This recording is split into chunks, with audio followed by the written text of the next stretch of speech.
L'intelligence artificielle, c'est un ensemble de techniques qui permettent aux machines d'effectuer des tâches qui sont généralement plutôt réservées aux humains. Donc ça marche généralement par ce qu'on appelle l'apprentissage automatique ou machine learning, c'est-à-dire qu'on donne à une machine des données et l'algorithme en fait va s'entraîner et s'ajuster grâce à ces données. Donc si par exemple vous voulez entraîner un algorithme à reconnaître des photos de chats, vous allez lui donner tout un ensemble de photos avec des chats ou pas des chats en lui disant à chaque fois le type d'image. Il va s'entraîner sur ces images et il sera capable d'après de prédire, de faire la prédiction.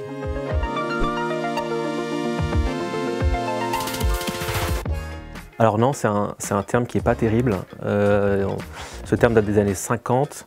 En fait, c'est important de retenir que les intelligences artificielles peuvent faire uniquement ce pour quoi elles sont programmées. Donc elles vont être généralement beaucoup plus rapides et beaucoup plus efficaces que les humains.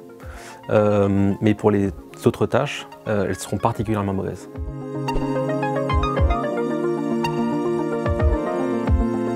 Alors, les cas d'usage les plus courants, en fait, c'est ceux de la vie de tous les jours.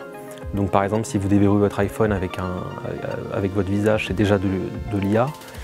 Si vous traduisez un texte, par exemple, ou même si vous utilisez un moteur de recherche, ou vous scrollez l'actualité sur un réseau social. Chez Microsoft, on a une intelligence artificielle qui permet de décrire le contenu qu'un voyant pourrait voir.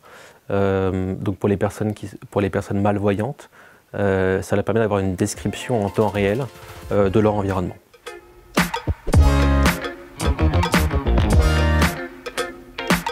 Alors, ce que je trouve passionnant, en fait, c'est son application dans toutes les industries.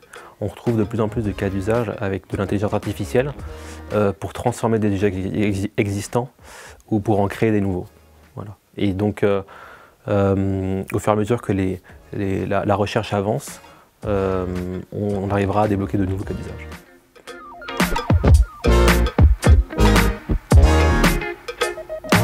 Alors il y a évidemment des enjeux techniques, on pourra faire des IA encore plus complexes ou des IA pour répondre à des tâches encore plus complexes. Je pense que l'enjeu il est surtout vis-à-vis de la société.